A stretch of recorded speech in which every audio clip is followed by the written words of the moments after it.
Greetings, dear, precious, beautiful, magnificent spirit soul that you really are. Not who you think you are.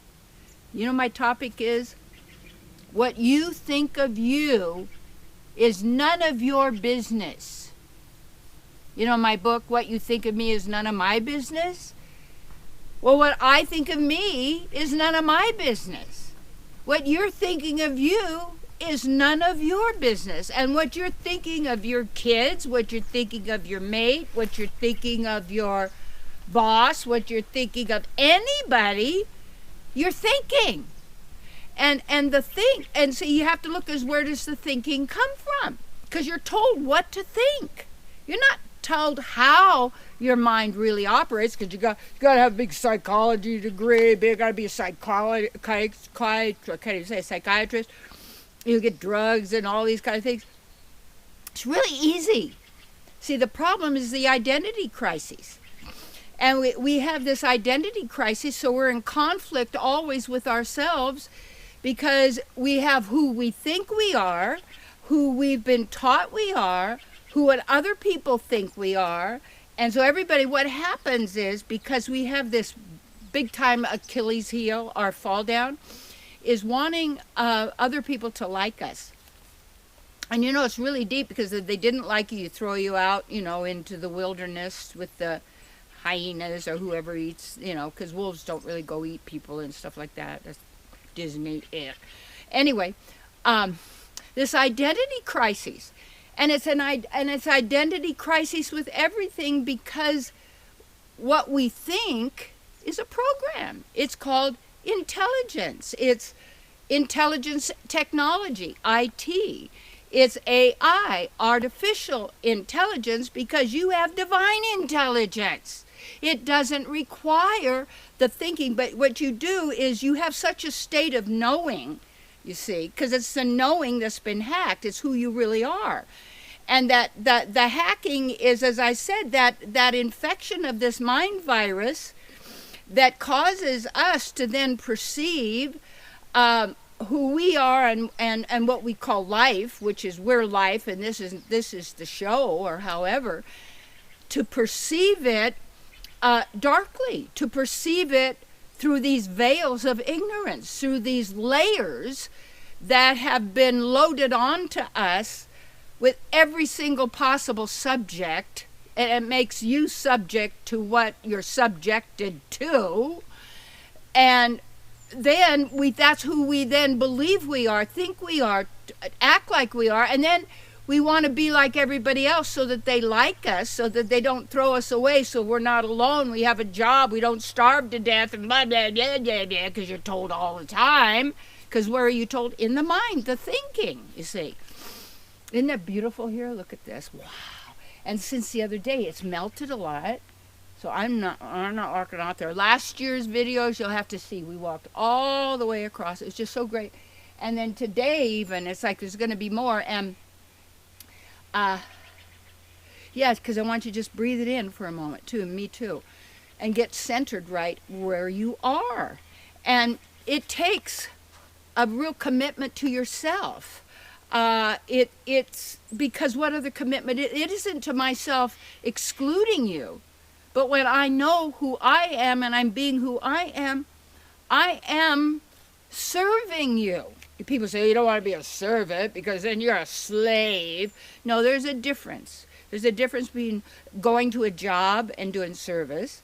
Because to a job, you can't wait for the job to get over until you can go do what you really want. So nobody's really there. They're always in their mind. The mind is thinking, analyzing, figuring out, blah, blah. And that's when you have an accident. That's when you fall down. That's when because you're believing what this program, and it's like a computer program that's running basically through everybody's mind, because that's how the infection operates. It thwarts our divine view. It thwarts our knowing. It throws us into an identity crisis. So we're always trying to find, well, who am I? And well, then you say, well, I'm my roots, or I'm my body color, or I'm my this, or I'm this. And then there's all these stories all these narratives. Look at libraries. Now computers full of narratives and stories and all of this make everything complicated, and it's absolutely simple. See? And when you know that, all things are possible to you. Remember when I had advised before, you get that book about Walter Russell. It's called The Man Who Tapped the Secrets of the Universe. It's a little tiny book by this Glenn Clark. And I realized how much, because I read that probably in our Earth years, 50 some years ago or whatever. And I guess, no, I'm not that old. Yeah. Well, I'm not. I'm an eternal being. So, because there is no time. It's just now. So I'm plugging into a memory. It could be mine. It could be somebody else programmed me to have it. It could be all this. So what you want to know is to be who you really are. And you're always with yourself, and you're not a concept.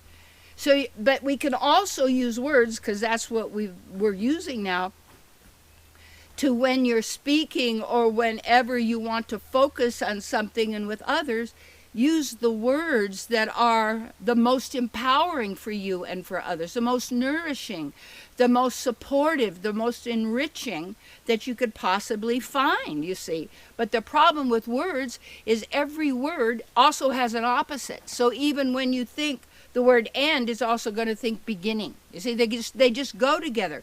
Ends and beginnings are two sides of the same coin, you see, and that's a creation. And it also then is the belief that opposites attract. You say, well, no, that's a scientific law. No, people can perceive things, and then you decide it's a law, and then you go about proving it's a law. So you can see heads and tails are two sides of the same coin. They're opposites, and they're stuck together, you see, to make one. So the whole thing then, it's not your business to think about who you are. It's not my business to think about who I am, you see. I don't have to operate through the thinking machine because I'm the knowing being, and so are you. And so we have really, you might want to call it divine mind if you need the word, but it's you have to get beyond the words to the state of, see, people say, well, if I wasn't thinking, I wouldn't know what to do, and if I wasn't thinking, I wouldn't know where, and I wouldn't be this, and I wouldn't have other. Wait a minute, who's telling you that? Your mind. Ba ba ba ba ba. See? So what you think of you is not your business. And what they're thinking of you and they're thinking of you, everybody is, and they're judging all the time. So you want to get that.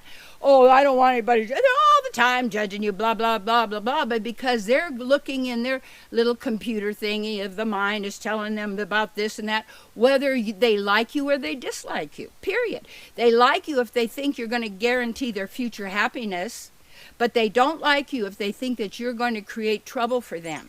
And then that can switch in a moment. And then we're jerked around emotionally by all that. So what I think of me is none of my business. And what you think of you is none of your business. And what they're all thinking about everybody and everything is they're thinking of things and stuff. And they're infected. And to get over that, you have to take the medicine. And the first medicine is to just be awake, be aware, notice, observe. Notice how the mind, notice what it does, notice what's going on, notice everything's out there in words and talking and books and internet and this and movies and talking and acting and blah, blah, blah, blah. And then you think that's real. Then we're producing that. So the ideal, when people, there is no ideal life. Well, ideal is an idea, you see. And it is that concept of knowing that you are beyond ideas.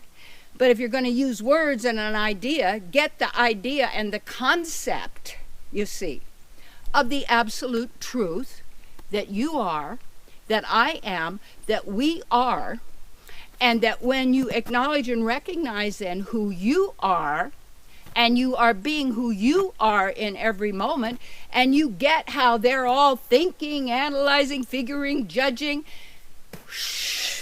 you see, you stay centered in yourself, and you go forth and do the job. You choose to do. You do. You be who you are. You manufacture, not even, you are living, you see, now, because you are healed. And we know when it's a little warmer, we're going to be barefooted, and barefooted even at home, in your yard, and wherever you can. That's your heel, and you got your soul. And when you're there, we're grounded, and we're in nature. It's the closest we can get to actually be able to tune in to who we are. All right? Well, you know I love you. You know it's great what's going on. I want you to just be who you are, know who you are, and express that in every area of your life, and start planting seeds in other people, watching out for these electronic things going on, seeing what you need to do, taking absolute ownership. And I don't use the word responsibility, because that means all you get to do is respond, respond, respond, and it's a respond. You don't need to anything or redo. Just be you.